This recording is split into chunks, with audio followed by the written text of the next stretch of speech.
Hello, Alexis. If you can just tell us a little bit about you, where you're joining us from today, what program we're going to be talking about, just take the floor. My name is Alexis 𝗟𝗧'𝗦, and I am currently a senior English major, and I'm also a music and Spanish minor at Wright State University, which is in Dayton, Ohio, also where I currently reside. And the program that I participated in, and the program I'm going to be talking to you all about today, is the London semester program. I went to London in the fall semester of 2019, and it was an absolutely incredible experience. You're a senior, so you're spending your senior year in the quarantine. I am, yeah. It's been really difficult, especially like adjusting to virtual learning. And I'm just very thankful that I studied abroad when I did, because I was considering moving my whole program to that spring semester where a lot of students had to, unfortunately get sent back home. But I know AIFS was really supportive for those students who were in that transition. Looking back at it, I'm just so grateful that I was able to study abroad. And I'm so excited for students, going forward as vaccines start rolling out and the world, starts to wake up and feel more safe.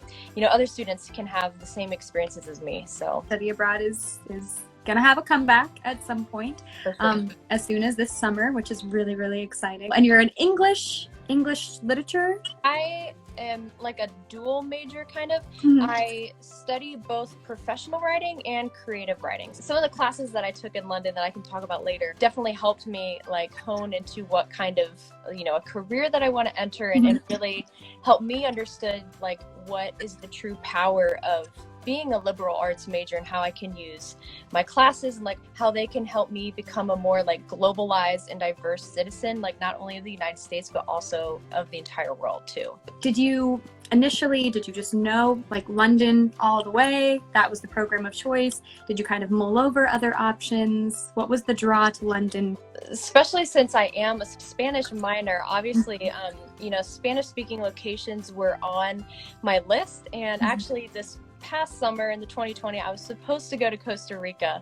So I had already knew that like sometime during my collegiate career, I wanted to go somewhere that spoke Spanish, and Spanish was a predominant language spoken. But I also knew just going really anywhere in Europe, I would have access to so many different cultures and so many different languages, including Spanish. I knew if I studied abroad really anywhere in Europe, I would be able to get all of that, those experiences. And something that really drew me to London, really like my whole life, I grew up very, very much fond of British pop culture.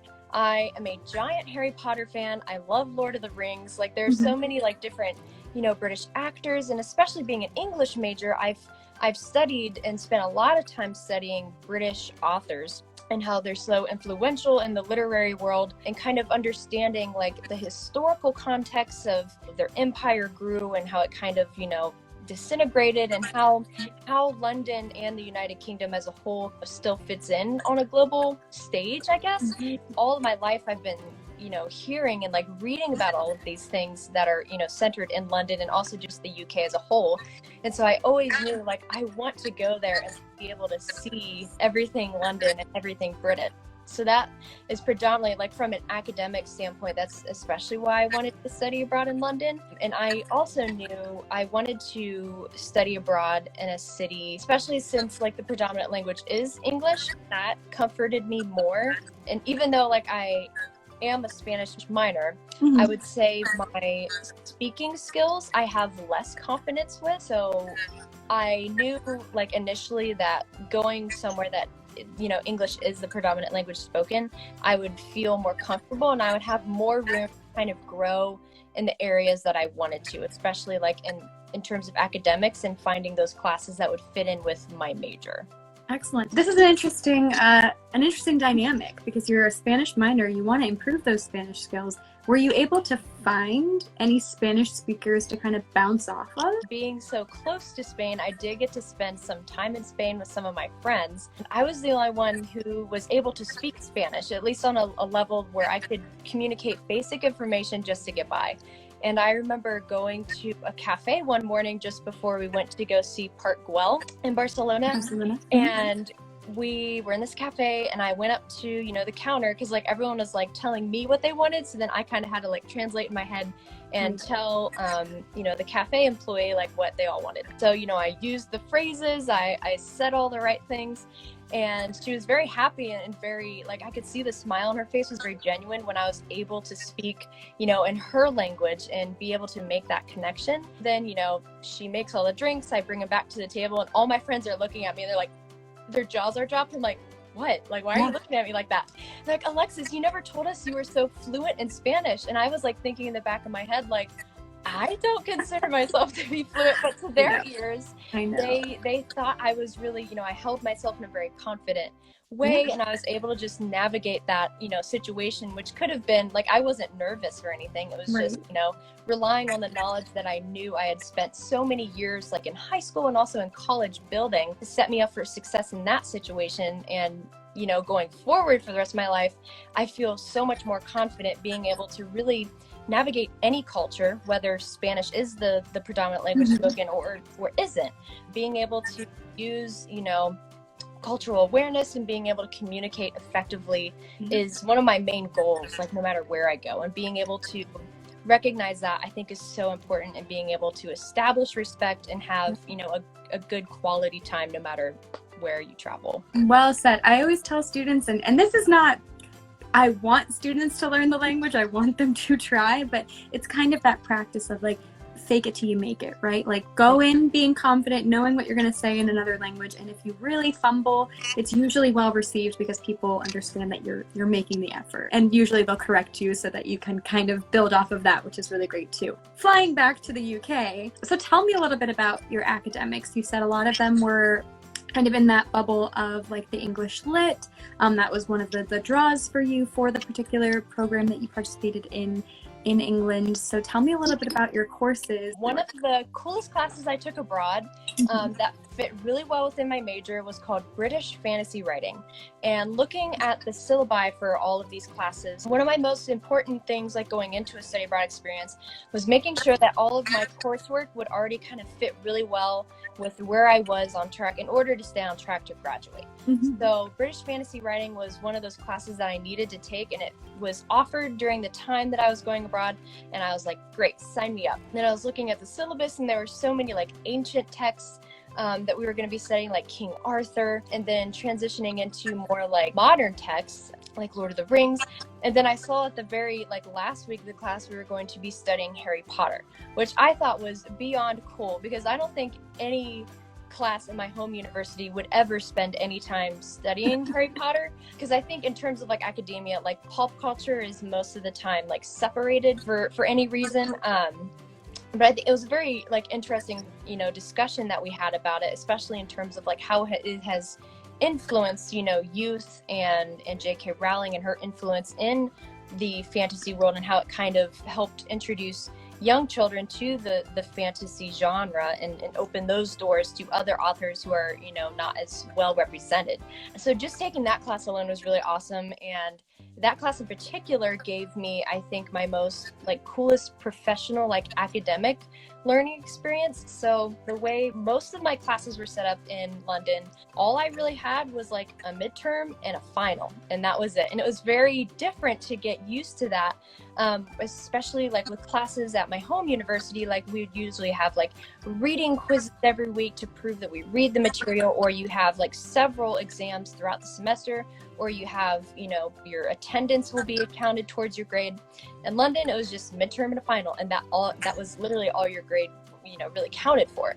So of course those assignments, they're weighted so heavily, I had to spend a lot of time and a lot of attention to make sure that they were really good. So my final paper really impressed my professor, and I think I turned it in like, I would say like week 14, and then like week 15 he came back and he's like, hey Alexis, that was a fantastic paper you wrote. How would you feel about presenting it at our British Fantasy Symposium that we have at Wright State University? And I was like, what? That's crazy. That's like crazy. I would love to do that. I was imagining it to be like this huge conference, and like people from all over the world would be like presenting at this. But it was really just like a symposium that was held with my, you know, the university that I studied with while I was abroad at Northampton University. But it was almost more intimidating because there were only 4 speakers. And I was the only speaker there who was an undergraduate student and also an American student and also a female speaker as well. So representing those 3 identities was really a huge confidence boost for me, but also something that made me really nervous, just knowing that, you know, no matter the work I put into, like, I am representing so many different, you know, communities here. And I, of course, wanted to give it my all. And so I presented the paper and I did a really great job. The other speakers were all grad students and like faculty from schools in the other different schools in the UK. So being on that kind of a stage with those kind of, you know, scholarly leaders was really intimidating, but also very empowering that I can, you know, come back from that experience saying, I have professional international public speaking experience now. And that's honestly why I think I'm involved in the Alumni Ambassador program now, because I remember talking in my interview about how exciting that was and how, you know, those skills that I learned, even though they were, you know, foundationed in my academic classes, it was separate and it was really an experience that wasn't necessarily like on the bullet points of an AIFS program that were like guaranteed experiences. It was totally a surprise, unexpected, and it was honestly like one of the most transformational experiences I've ever had. So I'm really proud that I have that under my belt. Another class I took was called History of London, and that was really like a class that I wanted to take for more cultural immersion, and it was one of the most non-traditional classes I've ever taken because they would have field trips every single Wednesday. And we would basically read, you know, textbook material on Monday and discuss, you know, different material about different stages of London history. And then on Wednesday, we would go out to different areas of London and actually see and witness and walk through everything that we were reading about, which I thought was so cool and so unlike anything that I had ever taken at my home university. And then the other class that I took was something like that was totally outside of my comfort zone. And I took Voice for Acting and Broadcasting. And I participated in theater as a high school student, but I never took a single acting or theater class in college. And it was something that I was interested in. And looking at the class before I went abroad, I was like, you know what? I should just take this just to go out of my comfort zone. Like, just going abroad alone is such a going out of your comfort zone experience. Why don't we tack on another thing and make it even more challenging for myself? I love it. Yeah. And so, like, you know, I'm using my voice right now, and it was just a really good class to interact with, you know, UK students and students from the United States who are students that are in the theater field. And it was just really, really awesome to get to work with a professor who had actually run some of the London theater festivals and film festivals in London. And just hearing from my professor that, like, I could have, you know, real potential in the broadcasting field is just, you know, another confidence booster for me. So all of my classes were absolutely terrific. Everything you said, I'm trying to encapsulate all of it with some comebacks here, but you covered it really, really well. But one thing that you said that is sticking with me is you said, you know, some of these experiences, right? Like the symposium that you presented at, you know, your work with the research paper, things like that, working with the voice and acting coaches. Like, there's so many parts to the academic structure of a program, and this is all our programs, not just England, not just London, where it's like, okay, you know, you're going to have these opportunities in your courses, you know, you're going to have this level of experiential learning, and you're going to go on site, and you're not just reading them in the textbook, you're physically getting to experience them firsthand. But then you have these like moments, whether they're in the classroom or outside of the classroom, where like we don't necessarily afford those to you. You know what I mean? Like, you've built those moments for yourself. Like, right. You know, we didn't write your paper for you. You wrote the fantastic paper. We gave you like the building blocks for that, right? With the program, but with the faculty and staff, but like, that's totally all you. We can take no credit for that. And I think when students really throw themselves into a program, both, you know, for the academic side and just the leisure travel and just practicing language or whatever it is, those doors and windows just fly open, and like, it's not stuff that we can prepare you for, but it's we have to like really just embrace. It sounds like you're going to be able to use all of these on a resume, and it just diversifies you from candidates that you'll be interviewing against in the future. Another thing you said, the literature classes, so you had like you talked about like J.K. Rowling and like female authors that were maybe underrepresented, or you're reading King Arthur, things like that. Lord of the Rings was another one. Some of these pieces of literature, did you read them before your program, And did you experience them differently the second time that you read them after having taken that class and absorbed it, you know, through the eyes of the curriculum? That's a good question. Some of them, like, obviously I had read like all of the Harry Potter books, and the way that that class was structured is we would really read just like samples taken from the text, then kind of like discuss it and like understand some of like the fantasy theory. Taking the class in a British context, I really got to understand like the cultural importance of the fantasy connections within a British historical context, especially just like understanding, you know, authors like J.R.R. Tolkien, who when I was abroad, I got to learn that he was, you know, he was a war veteran, and that really inspired a lot of his writing. And so me reading Lord of the Rings, I took a whole new context, and I was kind of able to like analyze some of the villains that were in the story and make connections to like real life, you know, people who use their power in very malicious ways. So I think my understanding of some of those, like what could be, you know, tossed aside as like pop culture things, I really got to dig deeper and understand from a British context and from someone who, you know, a professor who's an expert in British fantasy writing, you know, the nuts and bolts, like top to bottom, everything involved in it. So definitely like a deeper, richer engagement with a lot of the material, for sure. Excellent. Can you tell me about your housing? Did you do a dorm, an apartment? What did that look like? Who did you live with? Anything like that? Yeah, so the options given to me were basically like very typical dorm settings that are very similar to American style dorm. The only differences were like, you know, my dorm room, I had always been used to having a private bathroom, and like my facilities had like a shared bathroom. So they're like very just small differences, but it was very similar to the US, and that made me feel a lot more comfortable too. And my roommate in particular, she is actually a native of Hawaii. And it was really cool, like being able to live with somebody who was from, you know, such a different place and such an amazing culture in the United States, which also like just living with so many different people, I was surprised going abroad at how diverse that the students in my program who are from the United States were, because I was expecting all those little subcultures. Yes, absolutely. And it's just really cool that I got to interact with so many students of different backgrounds and different experiences, and it just makes me, you know, feel more prepared like as an adult going forward of how to, you know, interact with people like professionally and respectively, and be able to have like those base knowledges of other cultures and whatnot. But going back to housing, my housing was really convenient just because where my dorm room was, it was in the same exact building as my laundry facilities, the dining hall, the library, the computer lab, and it was just super convenient. And some of my classes were offered in like different buildings around my dorm like house. Some of them were also offered at like different campuses, and I kind of challenged myself, and I took one course at like a campus that was kind of far away, just to like get myself out of, you know, the one building, because like it could be very easy for someone to just like stay in that one building all day. So taking that one class kind of, I consider off campus, kind of challenged me to at least get out once a week, which of course I got out like every single day.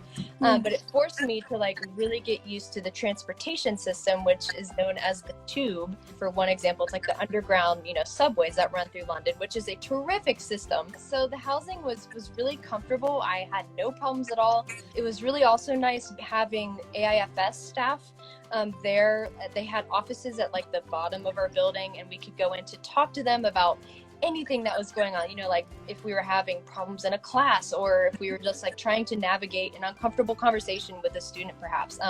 They were always there and always very supportive and very welcoming. So that was really convenient too, all like the support that was like in my housing. Absolutely. They're there to be your guru of information, but also just like how do you navigate living with people you don't know. Our RDs have a pretty good idea on how to do that. You said something that's super important, and again, I think this is applicable to all of our programs. When you're with other study abroad students, right? Most of the time, sometimes it's a melting pot of not just American students, but other international backgrounds. But a lot of the time, you're going to be with other Americans, and like you think you're going to have so much in common with these people. You think that it's going to always be smooth sailing, but like keep in mind, like it's exactly what you said. Like somebody's from this side of the country, somebody's from this side of the country, ideologies are maybe different. So you not only learn how to interact with the culture of the home country that you're studying in, and how that culture kind of affects how you communicate with people and interact with people and navigate those personalities, but you're also learning how to navigate with like other Americans. Sometimes people travel really well together because their likes and their dislikes are the same, their level of patience is the same, and sometimes that's not the case, right? So whether that's in the housing or outside of the housing, you're really learning how to navigate all those different personalities. And that's really important because when you do repatriate to your home country, you have this sense of like, okay, I like take a walk in this person's shoes or whatever before I like jump to conclusions. And I think there was another question here. Let me see. What did you do to get into AIFS? I want to study volunteer abroad soon. Cool. We never really talk about this, but if you want to talk about the application process is pretty straightforward, right? You apply, you make sure that you are enrolled full-time at a U.S. college or university. Sometimes there is an application on your home university's end. That always works a little different from school to school, whether they're an affiliate school or not. And then, yeah, as long as you meet the eligibility requirements, GPA-wise and whatnot, you're usually pretty good to go. But did you find the application process pretty painless or painful? If you want to expand on that, I'm fine with your Yeah, it was absolutely easy. It was all in like one portal system, and I could go in and kind of like check my progress points, and the AIFS support, like they would always like send me reminders of like, hey, don't forget to get this done. Or if I had any questions throughout the process, they were always really quick to answer any questions that I had.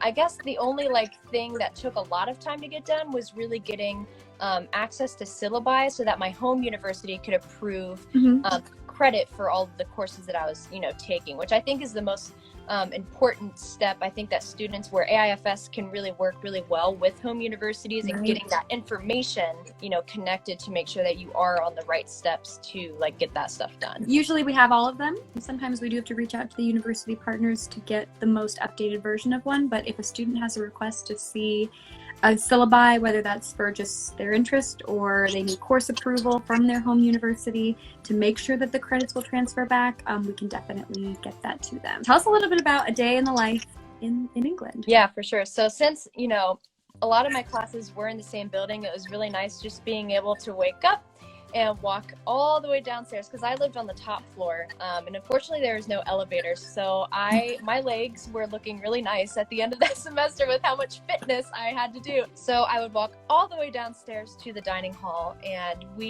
through my program, I was able to get breakfast and dinner provided Monday through Friday. So that was really nice that meal plan was already included in with my program fees. So I didn't have to worry about like finding more money to support myself with those meals. So I would always eat a really big breakfast. And it was interesting if you know about what like a London breakfast is. Toast with the beans on top. That's like a British thing.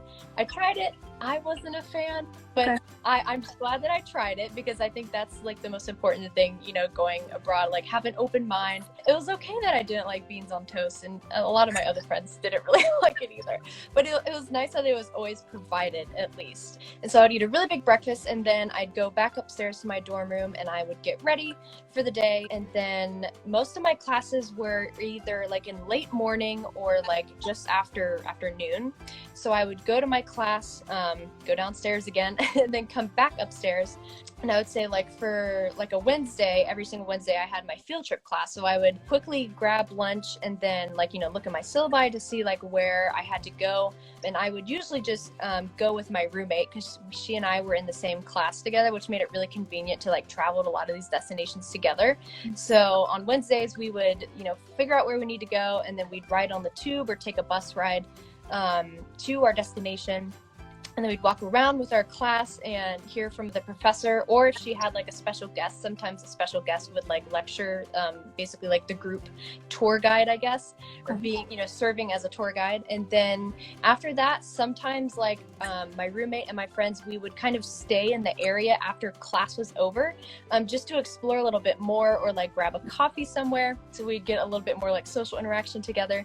And then we would go back to our dorm room, get some like homework done, and then by the time dinner comes around, I go back downstairs to the dining hall to eat dinner. And then usually in the evening was when me and my friends would do something like for fun. So sometimes we would walk down the street down to Hyde Park, which is this giant park in London. It's absolutely beautiful, a huge green space in the middle of, you know, this huge vibrant city. But we would go on walks around like the lake there. We like doing like picnics there, and we would always go to this bakery in like the Kensington area. We would get like pastries for dessert, go to Hyde Park and have like a little picnic after dinner, and then go back to our dorm room. So we'd have like a movie night, or sometimes there are other like social programmings that like the RAs would put on. So there's always something to be doing, but also like finding ways to like relax and like, you know, take a break from classes too. It was really easy, I think, to find a balance and like being successful academically, but also being able to explore new areas that were really close to where I was living, and also being able to make those really strong connections with other people in my program as well. Did you have like a regular coffee shop you always went to, or was it kind of like you mixed and matched a little bit? I usually would mix and match, although my favorite coffee shop, and I always tell people about this because I actually discovered this coffee shop like way too late in my program.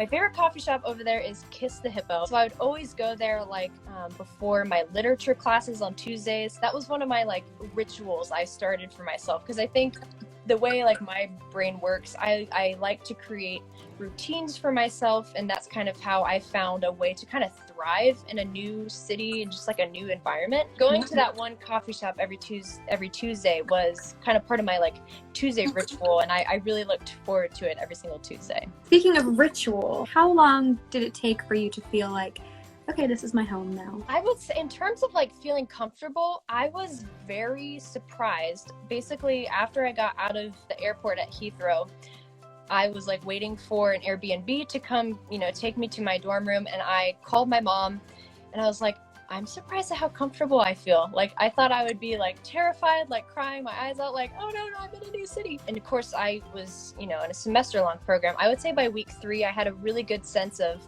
knowing, you know, where my classes were, and I didn't have to necessarily rely on looking at my phone, like looking at the schedule, and just getting to know the area enough to where like I know like the go-to spots to get food before a class would start, or just knowing like really good places like in the library or other cafes where I can spend time to, you know, focus on my studies, and also, you know, figuring out ways to maintain my mental health too by like, you know, visiting Hyde Park and like making sure that I get some, you know, alone me time, separate from when I'm spending time with all my crazy friends too. There's definitely a balance between like the social aspects of a program and then just kind of like soaking it in for yourself and giving yourself that time to adjust and just kind of like relax. I feel like study abroad is always like, go, go, go. I gotta go to this country, that country. I gotta go here, gotta go there, gotta hit this.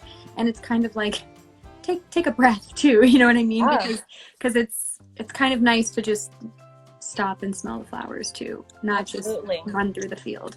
You said you arrived at Heathrow and you were expecting to feel more overwhelmed. Did you have that moment of culture shock when you arrived? Not really. I mean, it's hard, like, since it's been like a year since I've been abroad, it's hard for me to like really think back, even though I did keep a journal and I kept like a vlog diary of everything. I was surprised at how comfortable I felt. I would say like more of my culture shock was really from interacting with other students in my program. So I think one of the biggest things I learned, especially since I have dreams now of working in international education, I think the reasons and values that everyone has for going abroad are so different. And I think some students, you know, going abroad, they already may have had some international travel experience, or they have experience, you know, working with different cultures. Some students have more experience, feel more comfortable navigating those uncomfortable barriers. And some students go abroad in order to learn how to overcome those barriers. And I think balancing those two, I think identities was the most like where I saw the most personal growth, and being able to have really good conversations with other, you know, peers in my program about just like different things about our backgrounds and like what we believe in. And I think a lot of that stuff, like I wouldn't necessarily be like focusing on that or like even be thinking about it had I not gone abroad, especially like being at home. Like I just wouldn't be having, you know, conversations, you know, and this was like in 2019. I didn't necessarily have conversations about the Black Lives Matter movement with my friends at home. And I was able to have those really deep conversations about some of my friends who were very involved in that. And it was just really eye-opening just to hear about everyone's different stories and just being able to like share in this like cultural exchange. Maybe that doesn't necessarily fall in culture shock, but just being able to like navigate those uncertainties and like uncomfortable situations, really. Yeah, I mean, and they're uncomfortable conversations maybe, but they're conversations that are important dialogues to have, right? The ones that we shouldn't be neglecting in any way, shape, or form. I will tell you, working in international education, one takeaway is just it's a constant track of learning, and not just like what are universities doing this and that, what's this program about. It's just you're constantly meeting new people, whether it's students, colleagues, university partners, whatever. It's just constantly learning from the people around you, and usually because you're in this environment, people are like willing to teach you as well.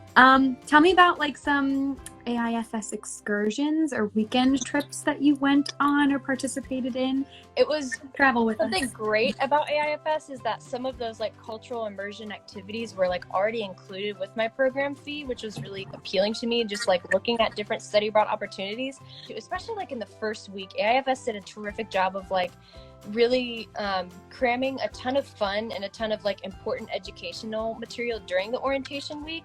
And we got to go to Stonehenge and Salisbury to like see the stones. And we also got to see a West End musical. We got to see Mamma Mia, and Mamma Mia was 100% the most fun musical experience, just because at the end it was like this huge dance party in the theater. Like I've never like been in a theater before, like where it's okay to like stand up and dance. So that was just like one of the best experiences I had being abroad. And it was also, you know, like an AIFS cultural experience too. And I took part in like a day trip to Cambridge to see the beautiful like campuses there. And I also did the optional weekend trip to Paris, which was really fun, being with other AIFS students, and we were all just kind of like there, and we got to like split off and do different things. But it was also really nice having some of the trip planned, especially since that was like my first weekend trip I took while I was abroad. After like coming back from Paris, I kind of had in my mind like, okay, yeah, I think I know how to like plan weekend trips. And I, you know, just found, you know, students in my classes and just like, you know, friends that I had developed in the first few weeks and said like, hey, are you interested in going to Barcelona or Scotland or, you know, Italy? So it was really just finding like those connections and being able to have like an open mind and just saying yes to opportunities as they came up. That's lovely. Yeah, and it's kind of nice too with the excursions that are through AIFS, because it's not, you don't always see the same people, right? Like not everyone's going to take the exact same courses or live in the exact same dorm building or anything of that. So it kind of really puts you guys in like a little collective society for a moment, right, when you do get to travel abroad. Tell me a little bit about, everyone dreads this question. I feel so bad. Packing. Did you struggle with packing? Did you pack more than you needed to? Did you not pack enough? What was your methods? What approaches would you suggest for students in the future? I know everyone hates this, but please tell us about your packing experience. Well, to answer the question in one sentence, I went abroad with 2 suitcases and I came home with 4. So it sounds like really like, whoa, like what did you bring? But at the end of my program, I'm definitely the kind of person that loves like collecting things and like souvenirs, and like something that I had started a tradition is I bought artwork from everywhere I went to, and I bought mugs. So I had these like collections of just like stuff that I had. And when I was trying to figure it out how to like bring it all home, so I found out, like I was doing research of like, well, what if I just put all this stuff like in a box and I just ship it across, you know, the ocean? And it was really expensive. But then instead I was looking into like, well, why don't I just buy, you know, 2 more suitcases and just put it in there and just take it with me on the plane. It was actually a heck of a lot cheaper to do it that way. So I was still able to like bring all the things that I, you know, had collected home with me. But looking back at it, this sounds kind of like drastic, but like I literally could have come to London with essentially nothing, and I would have been able to get everything, like clothing from Primark and like all of my like hygiene essentials from this pharmacy called Boots. I would really encourage students to just really like take an inventory of like what you use like every day, like bring the essentials, and then research like what is available at your home destination, especially in like London. Like a lot of the things that I use on a daily basis were available at those like grocery stores and whatnot. If I had known that like before I went abroad, I would have brought like definitely a lot less stuff. A lot of our programs, they have mostly the same concept of hygiene, and the style might be a little different, but there are clothes and there are malls and there are shops and there are markets. Like you're not going to be able to not find these things. Did anyone ever ask you for directions, like tourists or anything? Anybody approach you? Like, did you look as like a local to the point where like, oh, she looks like she knows what she's doing, we're going to ask her where we should be going? That did happen like several times in just different areas of London, and it felt kind of cool being able to say like, oh yeah, you need to go to this tube station and then you'll get off at like this exit or whatever. So it was cool, especially being able to have, you know, building that knowledge to be able to like share with, you know, visitors coming into London every single day. Tell me a little bit about your friendships abroad. Do you still stay in touch with a lot of the people that you studied abroad with? How have those relationships changed since you've repatriated? All of that. To just answer the question, I'm planning a reunion trip with my closest friends this summer. So yes, I still stay in touch with my closest friends that I made while I was abroad. And it was really cool, like just all the friends that I made, even though if I don't talk to some of them every day, I still stay in touch with them on LinkedIn, you know, professionally, but also like socially on Instagram. And it's really comforting to know that I pretty much have a friend in, it feels like, every corner of the world now. So this is my favorite question. Growth. We kind of cover this throughout the whole live, through every second, but professional, personal, academic, in what ways do you feel like you grew, and how does that echo throughout everything that you do from here on out? So I guess like the biggest, you know, growth that I made, I definitely have solidified more of what I want to do in terms of what I want to do after I graduate. Because especially before going abroad, I had no idea what I wanted to do with my degree, especially with how diverse like my undergraduate background is. After going abroad and going through the terrific Alumni Ambassador program that AIFS has, you know, presented this opportunity to me, I have a huge passion for international education, and I, you know, have explored other like career paths like in my, you know, last senior year of undergrad. And I always keep coming back to like, what am I really passionate about? And it's international education and helping students find resources and making them, you know, feel supported. So higher ed is definitely something that I'm 100% interested in. I think that's one of the most worthwhile things I've gotten out in terms of like growth on a professional level. And I would say personally, it's just really comforting that I know pretty much I could relocate to anywhere in the US or the world and feel comfortable navigating a new city. I may not, you know, like living in a city for very long, but at least I know like the tools and the skills to be able to adapt to, you know, unfamiliar territory or situations. And I would also say I just grew confidence in just every level of my life. And it's just, it forced me to grow that confidence, and it, you know, I wouldn't trade it for the world. Did you know, like, as your program was going on, like, did you start to feel that during, or is it not till you return, you repatriate, you start thinking about the future? Maybe people are saying like, oh, Alexis, you're a little different, but in a good way. Is it then when you realize like, oh yeah, I am like 10 times more confident than I was before this program? Yeah, I would say it definitely grew throughout the semester, especially just in terms of like, I could just see it like when I was like planning, you know, weekend trips, like people would start coming to me and saying like, hey, Alexis, can you plan this trip for us? Because you're really good at it. But just like small stuff like that was, you know, big confidence boosts, and just being able to like reflect like where I was like from the beginning of my experience and just at the end. Yeah, I would definitely say I noticed it throughout my program as well. And sometimes it's different for students. They're like, especially now in a pandemic where all we have are thoughts and space and time, For sure. You know, we're reflecting back on these experiences and we're like, wow, this really changed me. As alumni ambassador, one of the best jobs ever, do you have like a sliver of advice that you give students when you talk to them? Is it different for each student that you talk to? But what do you say to encourage somebody to pursue this the way that you did? Yeah, I think especially what helped me like before I went abroad is I would try to network as much as I could with people who had, you know, the same lived experiences of going abroad.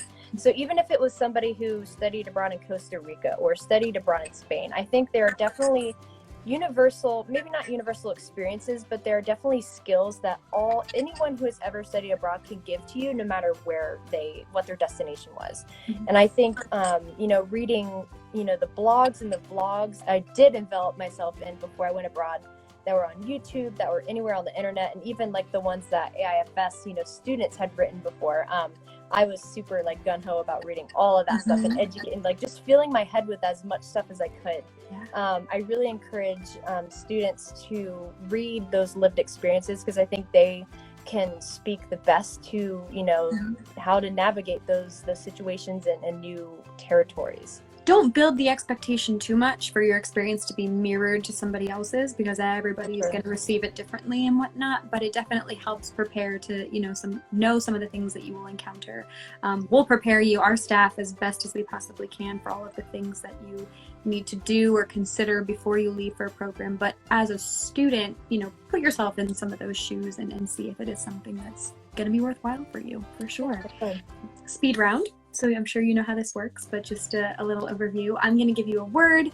You give me the first thing that comes to mind when you hear that word in relation to your experience during your program. So the first one, my favorite, food.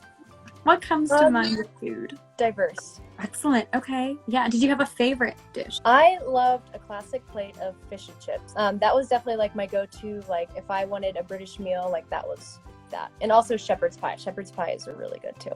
Yeah. Have you tried to cook any of these things since you've repatriated? Yes, I have. I have a hard time like frying food, but I definitely like look for it in like my local grocery stores and whatnot. But I would also say like just London, like British food has a stereotype of being very bland, and like some of it can be, but London is such a huge and diverse city. Like you can pretty much have access to like any global cuisine that you could get. Like the Indian food there is terrific, because there's just like so much food options that you have there. Transportation. Efficient. Ooh, okay. Clean? Yeah, mostly clean. Yeah. Mostly clean. Okay. Yeah. Crowded? Crowded, yes. Always. Most of the time. Locals. What would you say about locals? Very determined. I think because London is such a diverse city, it's hard to think of London locals as just like pinning them as like people who are British. But I would say they're very determined. They're very like go, go, go. I feel like London's it's like a city that's always on the move. There's definitely an admiration for determination. Do you feel that's rubbed off on you in any way since you've repatriated? Yes, I would definitely say so. I've grown to appreciate, especially like service industry workers, especially like in this pandemic too. It was such a huge force in like creating wonderful opportunities for my studied abroad experience, and within my own determination, like even in like some of my jobs that I have that are in the service industry as well, I have come to really appreciate them more. Everyone's hustle like looks different, and as long as you are making the hustle, like you're still moving forward, you're still going places, and that everyone's like roadmap looks different. As long as you're moving forward, like that's the best thing you can be doing for yourself.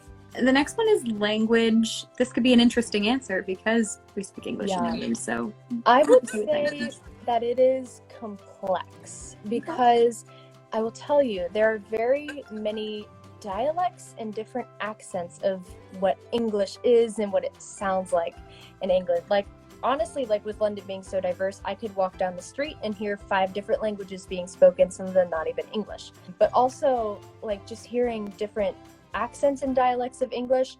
Like someone could be speaking English like sitting next to me on the tube, or if I'm trying to order a coffee at a restaurant, and to me it would always sound like they're talking really, really fast, and I would have to like say like, oh, can you repeat that? I'm sorry. So like there were some times where it wasn't like a huge barrier, but I would still need to like ask them to like slow down or like repeat things, and I would always be conscientious to like make that effort as well.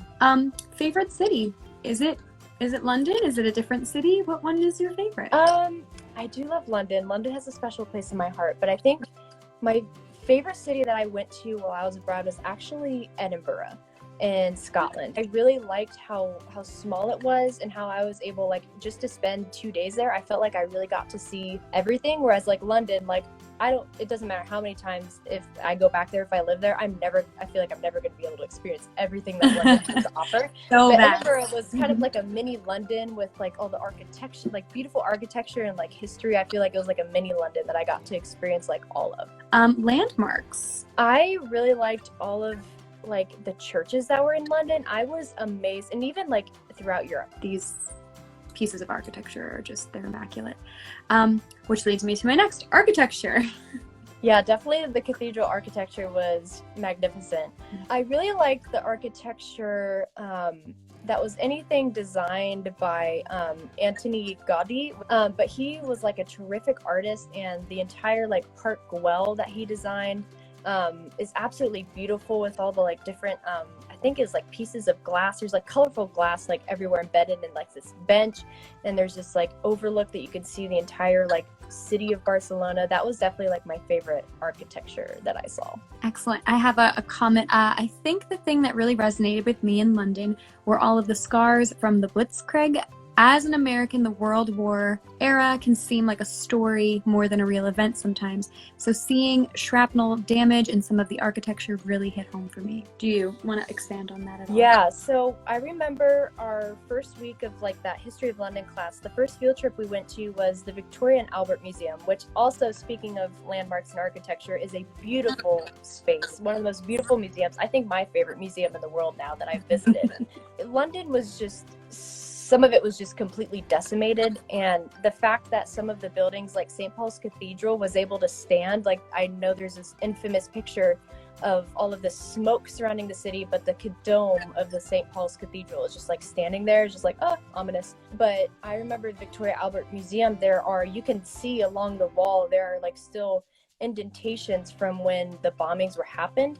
And it was kind of like, from an educational standpoint, the professor explained that, you know, there was this debate of like, do we fix these things or do we leave them there? Seeing that stuff was very cool that they made those decisions to keep them there, and you know, against the backdrop of the things that they were able to recover, and say like, you can't, you know, mess with, like, we are still here. Last one for you, and this one's tough, Alexis, but one word to describe your entire experience, if you can come up with one. Transformational. Ooh, I felt my spine tingle. Very good. Well, excellent. Well, thank you for being with us today. This was great stuff. And we do still have programs available for summer and fall and spring. But starting in summer, we're going to get you guys back to England, back across the pond. So we're looking forward to it. Well, thank you again, Alexis. Such a joy, such a pleasure. And hopefully we'll get to see you very soon. Do you say cheers for goodbye? What is the... Yes. Cheers. Awesome. Well, cheers. We'll see you soon. Thank you for having me. Bye. Bye.